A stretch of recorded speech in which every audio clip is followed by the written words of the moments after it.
The new Omega MoonSwatch is the only thing that anybody in the industry has been talking about for the last 3 weeks. It just has a huge amount of hype around it. And I thought, honestly, I thought the hype would die off after the first 1 or 2 weeks, maybe after Watches and Wonders, but it didn't. But of course, every man has his breaking point, and I bought one.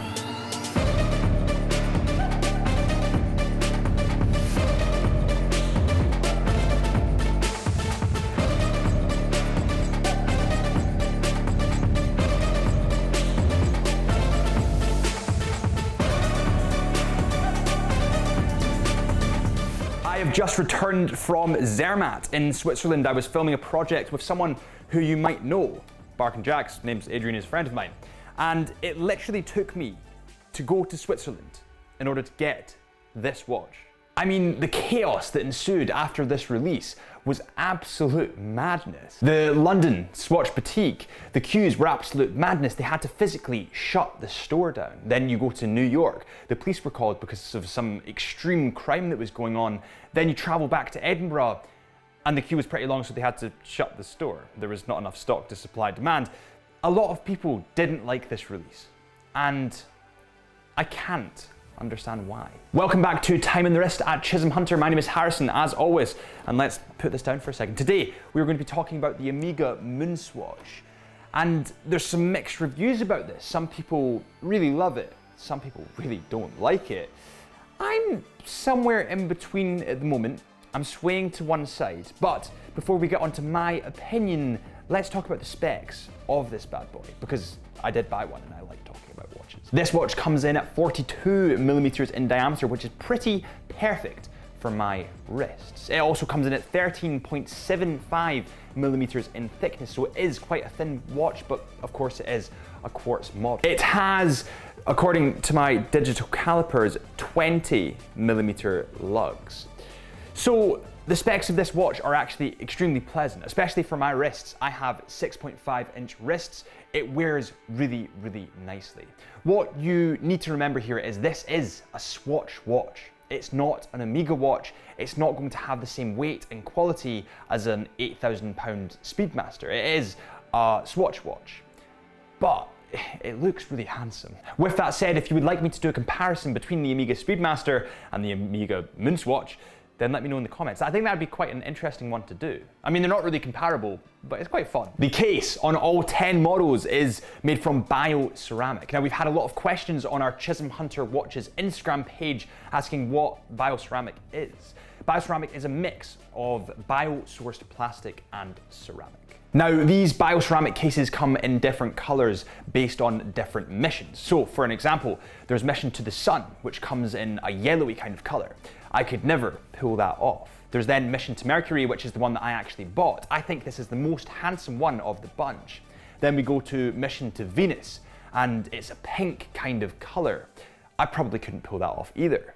Then we go to Mission to Earth, which is kind of a lime green color with a blue dial. And I like that one. Actually, if I had the chance, I probably would add that to the collection. Then we get to Mission to Moon, which is more gray. Again, very, very handsome. Then we go to Mission to Mars, which is a bright red color. I could never pull it off. Then we get to Mission to Jupiter, which is almost kind of a sandy color. It actually reminds me of the IWC Mojave Desert Top Gun edition. Then next up is the Mission to Saturn, which is almost the same sandy color with a brown bezel. Then we have the iconic one that is in kind of a Tiffany blue color with a light white dial. This is actually really attractive and more attractive on the wrist. Okay, next up is the Mission to Neptune, which is a deep blue dial with a kind of lighter blue case. It looks really nice, actually. Then we get to Mission to Pluto, which again, it kind of has a burgundy bezel with a gray bioceramic case. I actually quite like Mission to Pluto, not gonna lie. I've not seen it in person yet, but I quite like the images of it. The Mission to Mars, which is that one that we saw just 2 seconds ago, which comes in a deep red, is actually a tribute to the Alaska project. This watch has a water resistance of 30 meters and has a Velcro strap. Now, based on the mission that you choose, it depends on what color your strap comes in. So I chose the Mission to Mercury. In my opinion, it's the most handsome one out there, and it kind of comes in this silvery color. I actually really like it. But let's get this on the scales and see how much it weighs. Right, so according to our scales in the office, this comes in at 29 grams. Now, obviously, for those of you that watch these videos and have subscribed to the channel, you'll know what the Omega Seamaster weighs, or the Omega Speedmaster. But remember that this isn't either. It's a Swatch watch. We have my flashlight and we have our MoonSwatch. So let's take a look at this lume. Now this by far is one of the best features about this watch. As you can see, the lume shines extremely bright for a Swatch watch. I mean, can you name any other Swatch watch that shines brighter than this? Before we move on to some other cool features, it's time for the tradition around here at Chisholm Hunter. It's time for the wrist check. What's on your wrist today? Let me know in the comments. Let's have a conversation. On my wrist is the Omega Seamaster 300 meter diver with a NATO strap. I think it looks fantastic in the NATO strap, but let's have a conversation. By the way, I was quite surprised. I had 3 comments asking me where I get my jewelry from.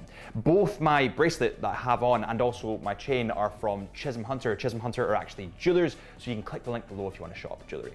When we flip this watch round to the underbelly, all of these models have the mission to, and then whatever the mission is, it has the planet just here. So for example, mine is the mission to Mercury, so it has the mission to Mercury, or the planet of Mercury. You guys know what I mean. Under the case back, or more specifically under the planet, is the battery that powers this watch, because it is a quartz model. Right, so we've covered all the specs. I'm not going to get directly into the colors because you guys can just see them online, and also we'll have a comparison video coming really, really soon.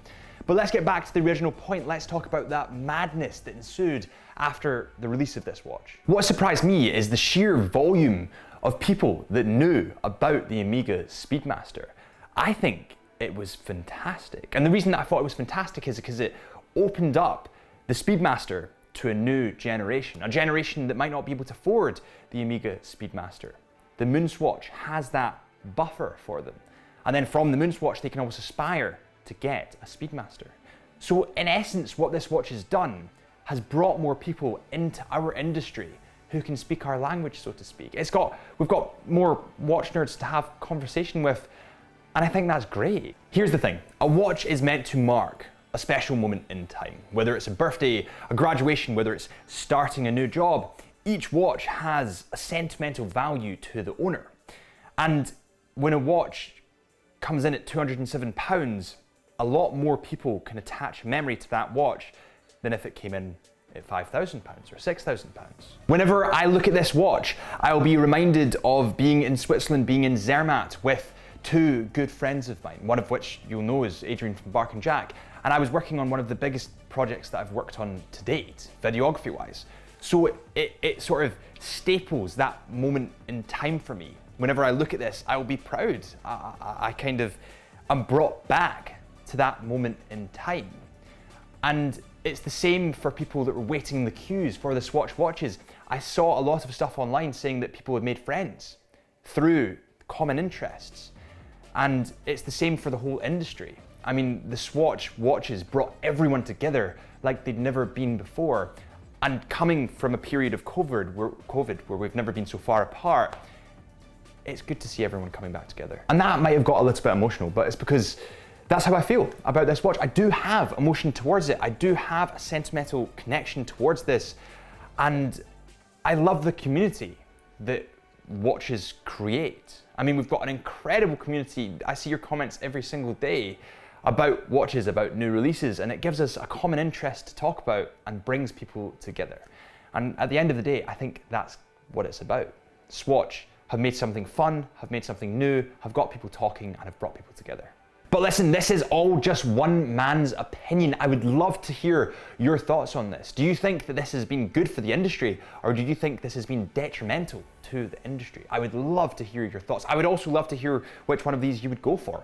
I went to the mission to Mercury. In my opinion, it's the best looking one, but let me know what you think. Thank you so much for watching this episode of Time on the Wrist at Chisholm Hunter. My name is Harrison, as always, and remember to hit this subscribe button if you like this video. And if you didn't like this video, make sure you hit the same subscribe button, but in a different way. Do it a bit more aggressively so that you can get your rage out.